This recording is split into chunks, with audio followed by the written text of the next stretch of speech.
I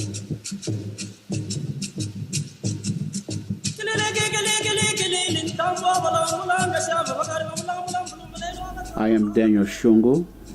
I am the founder and also the executive director of United From Against Riverblindness. I am originally from the Democratic Republic of the Congo and have been in the United States for many years. And throughout those years, I have always thought about going back to my native country and to help out. It happened that in 2003, my youngest son, I have two sons, got accepted at Duke with a fantastic scholarship. I found myself not having to come up with a $50,000 tuition. Being a Christian, I told myself that there's a powerful message behind this wonderful news. At that time, I was working for Merck. I asked Merck to take a couple weeks off and go back to the Congo. I was able to have an appointment with the Minister of Health, and I informed him that I would like to do something worthwhile in my native country, and without hesitating, he said riverblindness. Riverblindness, or onchocerciasis, is a parasitic disease transmitted by a tiny black fly that lives and breeds along fast-flowing rivers. And since in Africa, just about everything is done along the rivers, whether gardening, fishing, bathing, so on and so forth. That's how we get exposed to the parasite, the black fly, and that's how we get the disease. The disease settles from day in, day out bites of the black fly. It starts with the initial itch, and then it moves eventually into the formation of nodules that can be observed subcutaneously, and then eventually it leads to blindness if it's not controlled. The Minister of Health said this disease is tragic in this country. The Congo is number 2 in terms of prevalence of the disease, and we are really having a hard time trying to control it. So I would ask you to take advantage of the bridges you have built over the years in the United States and help us with this very worthwhile project. He went further. He said that before you make up your mind, I would like you to see things with your own eyes. So he arranged for me to go on a field trip. Dr. Tumba took me on a 12-day field trip going from a major city all the way to literally the middle of nowhere, where you have to walk the last few miles. We were able to stop at several villages, including Dr. Tumba's own village, where I met his own mother, who was completely blind from riverblindness. What really touched my heart was to really see youngsters who are not blind yet leading the blind relatives. There may be 3 or 4, even more blinds being led by this youngster. The implication being that this youngster is going to spend all day taking care of the blind relatives, and therefore he or she won't be able to go to school. The implication of seeing someone that young, his or her future completely stopped, affected, it's really undescribable feeling. I have been blessed to have come to the United States as a teenager and to get the best education there is. Sometimes when I look at TV and I see those youngsters with runny nose, with flies all over the place, I tell myself that I could have been one of them. Good Lord, why did you make this exception? Why did you bring me to the United States? Why did you choose me? And that really is part of the reason why, having been so blessed, to me it's just natural to try to give something back to those who have been much less fortunate. I came back to the United States I read all about establishing a non-profit organization. Within 3 months, we got approved to establish United Front Against Riverblindness. About more than a third of the people in the Congo live in endemic area where this disease is very prevalent. Close to 7 million people have been infected by the parasite. The people who are blind not only become problem to themselves, they are problem to their family, to their village, and to the entire nation, that contribute to the poverty when they cannot do anything. The Merck drug was God-sent drug, is a miracle drug. It prevents, it does not affect the adult worms, but is very, very active against the macrofilariae, the offspring of the adult worms. The strategy that WHO came up with is to empower people in the community to take care of their own health, because the drug is very efficacious and also have very little side effect. We don't need medically trained people to do the distribution. What the NGOs and also the Ministry of Health do is to train the medical staff, the doctors and also nurses that are employed by the Ministry of Health and are sent throughout the country. We train them, and then they in turn are going to train what we call community distributors. We review with the doctors and nurses the disease and also what the drug does, and explain that the drug has to be distributed to everybody in the endemic villages, with very few exceptions, has to be distributed once a year. We give the drug once a year so that all of the offspring of the adult worms that are produced during the year are eliminated. And therefore, the black fly may bite you, but it's not picking up any parasite in order to transmit to someone else. The rule of thumb is that there should be one community distributor for every 100 to 200 people in the village.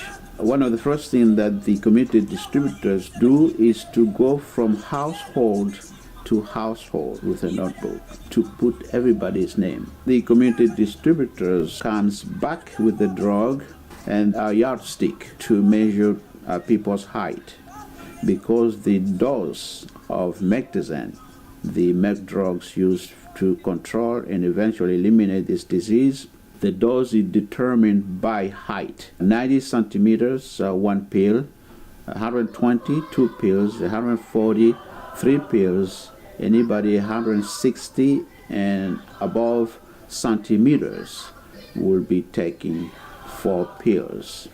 So the community distributors must make sure that the people take the appropriate dose of the drug. So this is repeated once a year. I go back to the Congo 3-4 times a year, and my goal every time is to go and see with my own eyes the distribution. I spot check those registers to make sure that the proper data are being entered. The community distributors are compensated by the people they help. This is very typical in Africa. When somebody does something good to you, we always give something back. So the community distributors are compensated by being given a chicken, for example, fish, plantains, peanuts, and so on and so forth. That really has been very well received and has really served as an incentive for the community distributor to keep on working. So our dream, our hope is that they will continue helping us distribute the drug until we get to the end of the road. I have gone back to the same village year after year, and I have noticed a change in those people. is really very positive. They are very healthy. You can see that they are very healthy. Usually when I get to the village, people come from all over the place to greet me with smiling faces. And it's a feeling that really I cannot describe, the satisfaction. It's wonderful. It really gives me an incentive to keep on going.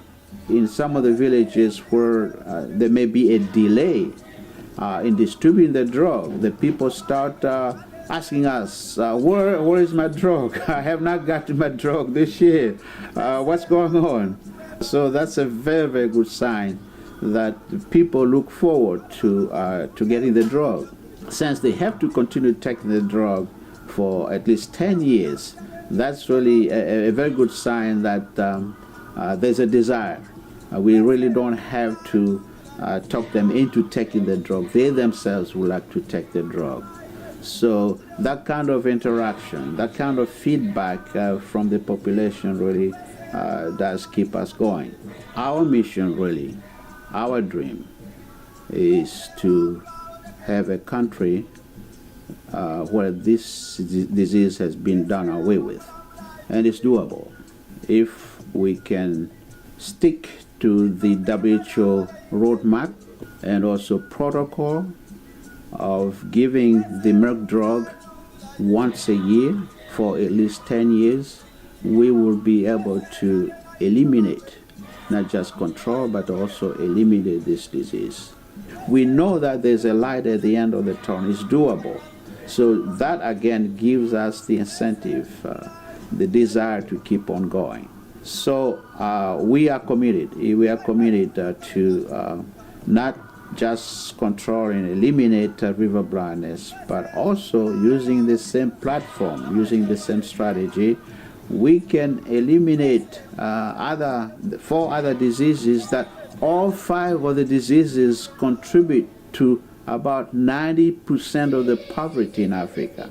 Examples of such a disease is the so-called lymphatic filariasis, also called elephantiasis. Another disease that can be controlled and eventually eliminated, the so-called schistosomiasis.